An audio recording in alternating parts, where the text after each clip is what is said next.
All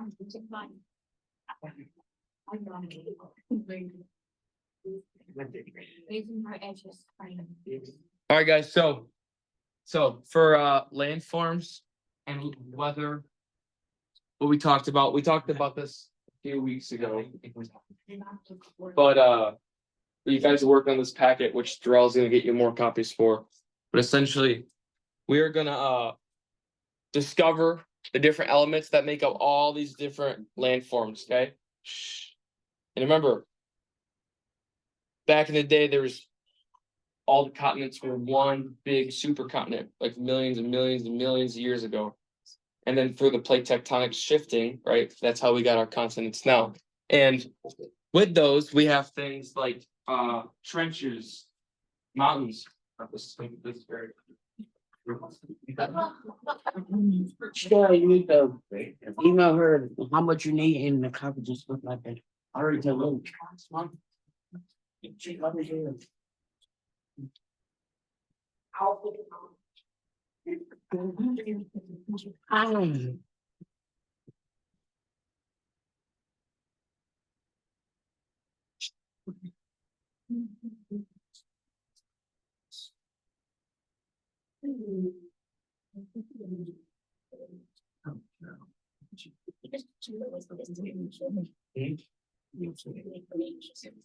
All right.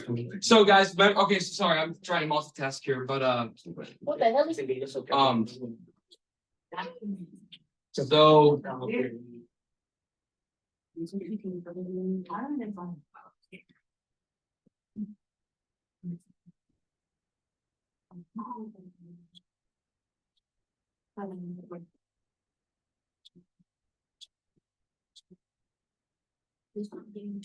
just gonna go through it myself. All right. I need to do this. So anyways, let me go get Darrell.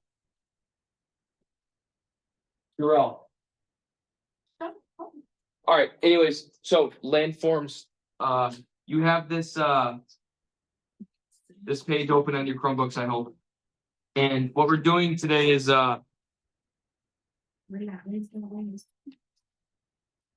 okay. What you notice about certain landforms that already exist, like rivers. Where's the closest river that we have over here? Does anybody know? Big river.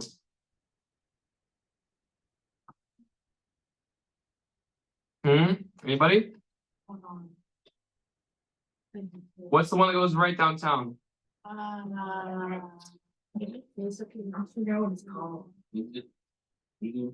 What's the one that is called right down? Goes right downtown. Grand Rapids is part of the name is part of the river in a way. It's called Grand Rapids because this river has high rapids. Yeah, it's Grand River. Good job. Thank you. Good job, Michael. Okay, so sorry, I'm trying to find this link again. So, yeah, so we know what a river is, right? We know that these different geological things shape these different landforms, like I said a second ago, with like mountains and trenches and canyons, peninsulas. Where's the peninsula? What is the peninsula again? Do we remember? No, it's not a city exactly. Kind of like, is it a river? No, it's not a river. I'll give you a clue. It's a piece of land. A strip of land surrounded by water. Yes, so it's almost like a what? Island? Yeah, it's almost like an island, but it's connected by land. And what's one example? Hey, can you just give me? Oh, she's got it. Thank you. Can we sit down? Finish my recording. So, oh, wait. Bro. Somewhere? Yeah. Oh, we're all the same. Here you go. All right, so I'll pass out these sheets that we finally got printed. Shout out to Rosie. The front desk person. All right, go back over here. All right, where's my sticky note? I'm crazy, man. All right, now we climate. We know that climate. What is our climate like here in Grand Rapids, Michigan? Cold, yeah. So it's cold. What is when? This what? You said what? When is it cold? Like. Look like it. Yeah. So it's getting cold in the winter time, right? And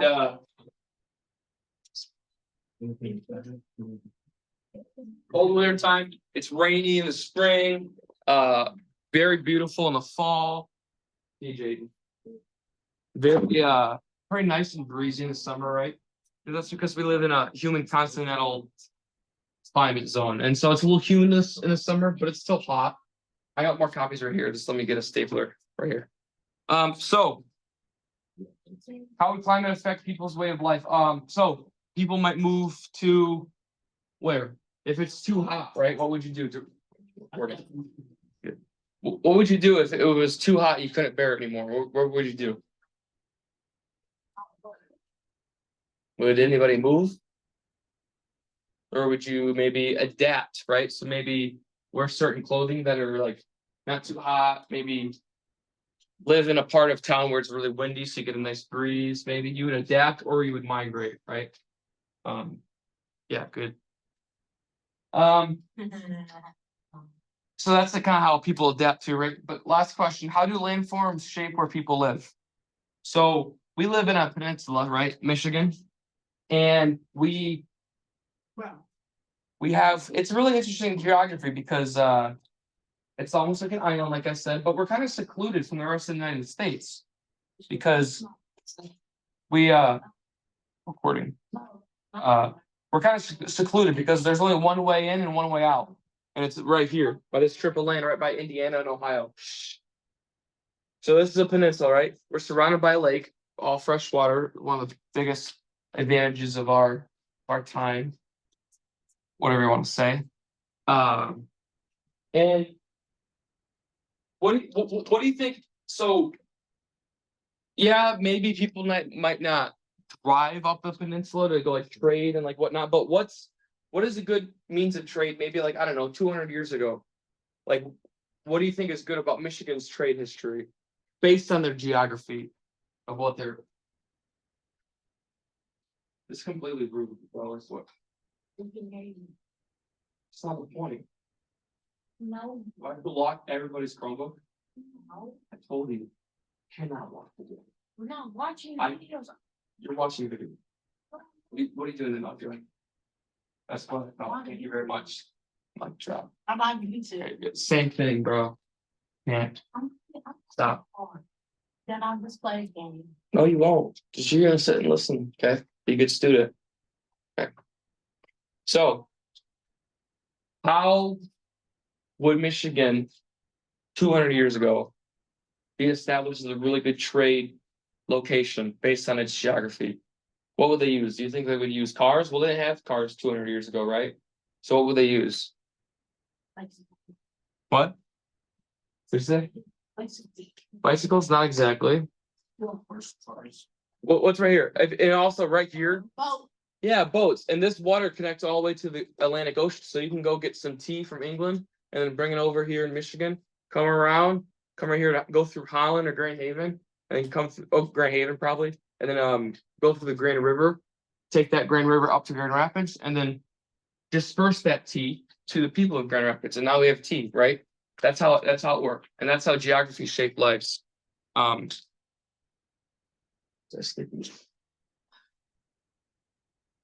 are some other ways that maybe different landforms, like besides Michigan, how geography would shape life? So let's look at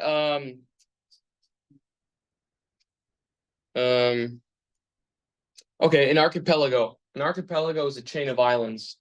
Let's say your family lives on this island, like Hawaii is an archipelago, or Greece. Your family lives on this island, but you live in this island. So what you're probably going to need some sort of, the city might, or the state might already have a system of like transportation, like I think Adriana said or Karma said it a second ago. Boat, right? So there might be some more ferries, stuff like that, because there's more islands. And how are you going to drive on an ocean. You can't drive on an ocean to get to your cousin's house. Couple more channel. A channel is not really geographic. It's more like man built. For like getting boats and stuff like that. Does anybody know what this word means? Isthmus. Isthmus? Yeah. So this is almost like a peninsula, almost like an island, kinda. Not, I mean, same family maybe. It's where there's a strip of land on two sides and water on two sides. So if it's like, think about like a square, right? Two sides water, two sides land. That is an isthmus. And so people probably, and like right here, guys, this geography made it challenging for trading back in the day because people that would have to go right here, let's say that they want to go to California from, let's say, UK, England, they can't go right through there. They would have to go all the way around, like Chile and Argentina, to go up to California. So they built the Panama Canal. Has anybody heard of the Panama Canal? No? Well, yes, that was built so that now people can just go right through here, right there to trade instead of going all the way around. So that geography, they kind of mess with geography a little bit to help them in their favor. Who else needs a packet? Brandon?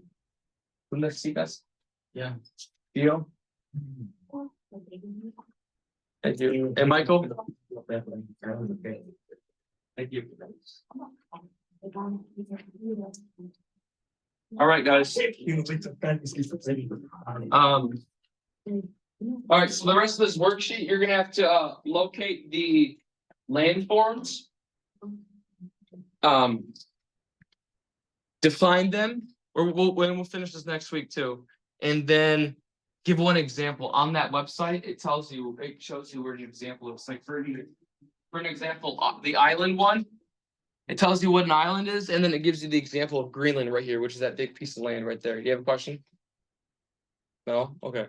So, Julie? Good. Oh, Very good. man. Okay. Yes, I'm gonna get an F on this.